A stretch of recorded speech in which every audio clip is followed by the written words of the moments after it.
You'll most likely begin your explorations of Aix on the main street, which is also the first street you'll come to, probably. It's the Cours Mirabeau, a broad street that was established back in 1651. Simply called the Cours, it's sometimes considered the most attractive boulevard in all of France. Lined with shops, outdoor cafes, and restaurants in all price ranges, along a wide sidewalk with magnificent plane trees towering overhead, and 3 moss-covered fountains in the middle of the street. You'll experience a human scale throughout town.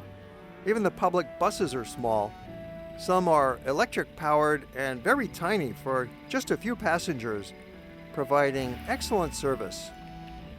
It's amazing how public buses can get around in those very narrow lanes. The 3 beautiful fountains along the Cours are called, first of all, the Fountain of the 9 Canons, and then the so-called mossy fountain from which flows a warm thermal water that generates a thick foam that covers the fountain with a green moss.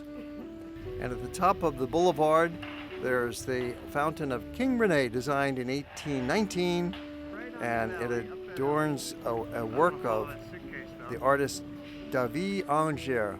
Most of the streets you'll be walking on are for pedestrians only, quite narrow and charming. But the main street of Cours Mirabeau is a wide boulevard that does allow for some cars, but even here most of the roadway consists of wide sidewalks for people, with only 2 central lanes for a small amount of motor traffic, primarily for small public buses and service vehicles and a few private cars.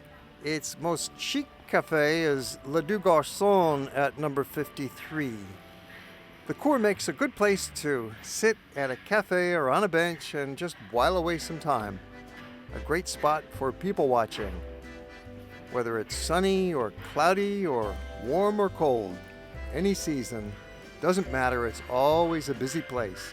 The historic pedestrian center is La Ville Vieille Aix. The old neighborhood is just to the left or the north side of the Cours.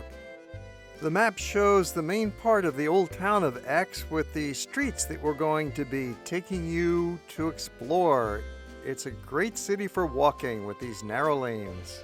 About a half-mile square, it's easy to cover in a few hours, but offers enough variety and texture that you might be tempted to spend the entire day exploring, or maybe a couple of days. Walk a few blocks along the Cours to experience its allure, and then turn left on Nazareth or Clemenceau and plunge into the magic of La Vieille Aix, the old town. Many of the lanes in the old town of Aix are exclusively for pedestrians, but most of these narrow streets allow some cars to go down the middle, and yet it's all very friendly, very casual. The cars go very slowly, and most often you'll find that people are just walking in the middle of those streets anyway. So it's a wonderful kind of a mixed use. Of course, the buildings are human scale as well, no higher than 5 stories throughout the old town. There's no skyscrapers, no high-rises in Old Aix. And the buildings are arranged together in a medium density that creates an urban vitality with shops and cafes lined up next to each other along most of the lanes. That makes for a fascinating place to explore on foot. Never a dull moment, and very few boring blank walls. It was the French back in the 19th century who perfected the art of walking for sheer pleasure. They called it the flâneur, the aimless wander, where you're just walking along, alert to your surroundings, observing things, interesting, even unimportant details, not so much worried about your destination, but enjoying the journey. This art of walking, or the flâneur, was very well described by a 19th century French writer named Victor Fournel, who asks us, have you ever reflected on everything contained in the term flâneur, this most enchanting word which is revered by the poets? Go on infinite investigations through the streets and promenades. Drift along with your nose in the wind, with both hands in your pocket, with an umbrella under your arm and an open-minded spirit. Walk along with serendipity without pondering where and without hurrying. Stop in front of stores to regard their images, at street corners to read their signs, by the book stands to touch and smell.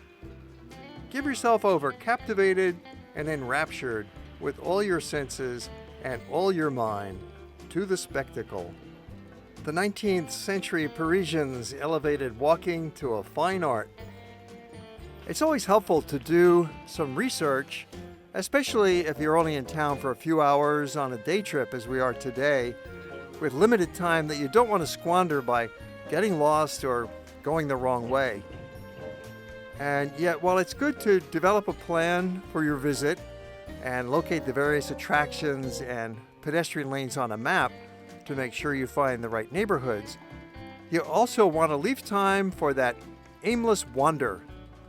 Follow your nose and stroll about casually, turning here or there depending on which twist looks good at the moment. Have a peek around the corner. If it looks boring, then just keep going. You can make up your mind as you're walking. And the old town is small enough that you will not get lost for very long. And this mystery of discovery, after all, is a big part of the travel adventure. You'll experience a human scale throughout town. Even the public buses are small. Some are electric powered and very tiny for just a few passengers, providing excellent service. It's amazing how public buses can get around in those very narrow lanes. Into the pedestrian zone, which is an idyllic urban landscape of pretty low-rise buildings 3 and 4 centuries old, crisscrossed by a maze of tranquil pedestrian lanes lined with shops and cafes. This automobile-free zone is only about 1/2 mile across, so you can see most of it in a few hours, but it feels larger because the lanes are narrow and winding in a pleasant tangle. You might sometimes find yourself going in circles, getting a little bit lost, but that's part of the charm of exploring any place for the first time. Don't be dismayed if you're walking along a lane and you seem to recognize some of the shops or the building fronts. Maybe it's the second or third time you've gone down there in different directions, but you'll always notice new things to see. It's a scientific fact that we can only absorb or notice a small fraction, maybe 5%, of the sights and stimuli that are always surrounding us. So a second and third visit down the same attractive lane can really be quite entertaining.